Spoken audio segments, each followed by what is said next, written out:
아트 팔레트 스튜디오. 숲속 깊은 곳, 거칠게 쏟아지는 폭포 소리를 상상해 보십시오. 보통 사람이라면 그 폭포가 잘 보이는 명당에 의자를 놓고 감상하겠지만 한 남자는 전혀 다른 생각을 했습니다. 그는 폭포가 내려다 보이는 곳이 아니라 폭포가 시작되는 그 지점 바로 위에 집을 올렸습니다. 지난 시간 우리가 아르데코를 통해 인간의 화려한 욕망과 도시의 마천루를 이야기했다면 오늘 우리가 만날 레이어는 그 차가운 콘크리트 숲을 떠나 다시 대지의 품으로 돌아갑니다. 미국 현대 건축의 아버지 프랭크 로이드 라이트입니다. 그는 평생 유기적 건축이라는 철학을 지켰습니다. 건축물은 땅에서 자라난 나무처럼 그 장소의 일부여야 한다는 믿음이었죠. 왜 그의 집은 천장이 유독 낮고 왜 창문은 코너를 따라 꺾여 있을까요?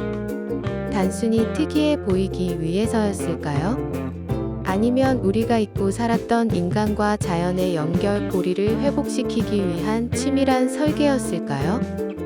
오늘 팔레트 레이어 11번째 시간은 전 세계에서 가장 유명한 개인 별장 낙수장부터 뉴욕의 달팽이 구겐하임 미술관까지 자연의 리듬을 건축으로 번역한 라이트의 레이어를 아주 깊게 파헤쳐 보겠습니다. 라이트의 건축 인생 첫 번째 레이어는 수평선의 발견입니다. 미국 중서부의 광활한 초원에서 자란 그는 하늘 높이 솟구치는 유럽식 고딕 건축이나 뉴욕의 마천루를 싫어했습니다. 그는 대지와 나란히 흐르는 수평선이야말로 인간에게 가장 큰 평온함을 준다고 믿었죠. 그가 창조한 프레리 스타일의 집들을 보십시오. 지붕은 낮고 넓게 퍼져 있으며 벽면은 길게 수평으로 이어집니다. 마치 집이 땅 아래로 뿌리를 내린 것처럼 보이죠. 라이트는 말했습니다. 수평선은 평화의 선이다. 여기서 흥미로운 디자인 디테일이 등장합니다. 라이트의 집 안으로 들어가면 천장이 생각보다 낮아 답답함을 느낄 수도 있습니다. 하지만 조금 더 걷다 보면 갑자기 천장이 높게 트인 거실이 나타나죠. 이것은 의도적인 압축과 팽창의 설계입니다. 입구에서의 압박감을 통해 거실에 도달했을 때의 개방감을 극대화하는 것이죠. 또한 그는 방과 방 사이의 벽을 허물어 공간이 물처럼 흐르게 만들었습니다. 디터 람스가 물건의 질서를 세웠다면 라이트는 공간의 흐름을 설계한 것입니다.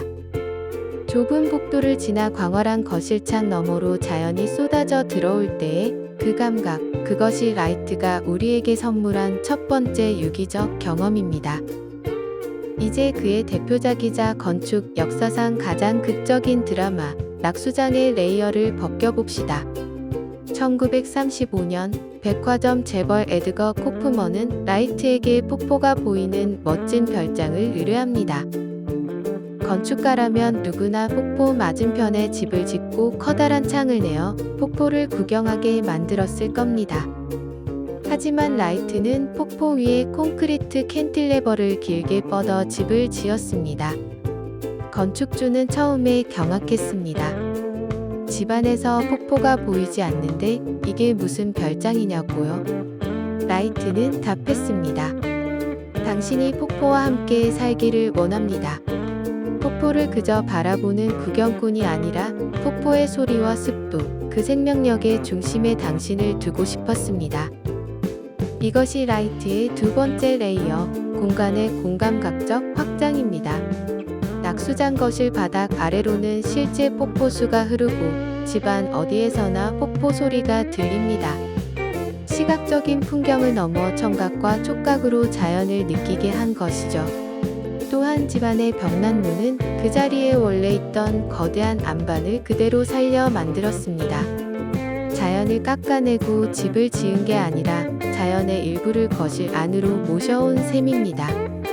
라이트에게 건축은 대지를 정복하는 도구가 아니라 대지의 목소리를 더 크게 들려주는 증폭기였습니다. 라이트의 마지막 레이어는 도시 속에서도 멈추지 않았던 곡선의 혁명입니다. 뉴욕의 네모난 빌딩 숲 사이에 덩그러니 놓인 하얀 달팽이 모양의 건물, 바로 솔로몬 R 구겐하임 미술관입니다. 기존의 미술관들은 방과 방을 건너다니며 그림을 감상하는 수평적인 구조였습니다. 하지만 라이트는 거대한 나선형 경사로를 설계했습니다.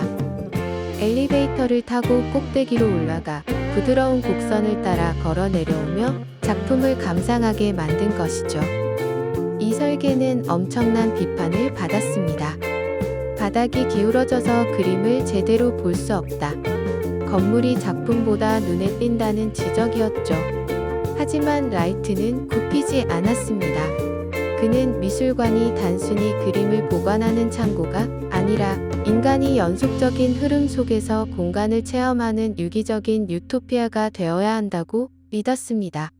프랭크 로이드 라이트는 91세의 나이로 세상을 떠날 때까지 1000개가 넘는 작품을 설계했습니다. 그는 건축가였지만 사실은 인간과 자연 사이의 끊어진 대화를 복원하려 했던 철학자에 더 가까웠습니다. 여러분의 공간은 지금 자연과 어떤 관계를 맺고 있나요? 혹시 사방이 막힌 콘크리트 벽 안에서 계절의 변화조차 잊은 채 살고 있지는 않으신가요? 라이트의 레이어는 우리에게 말합니다. 거창한 숲이 아니어도 좋다. 창가에 놓인 작은 화분 하나, 창틈으로 들어오는 한 줄기 햇살을 당신의 삶 안으로 깊숙이 들여보내라고요.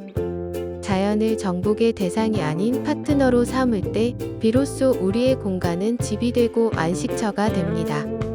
라이트가 폭포 위에 집을 지었던 그 용기를 기억하며 여러분의 일상에도 작은 자연의 레이어를 한층 쌓아보시길 바랍니다.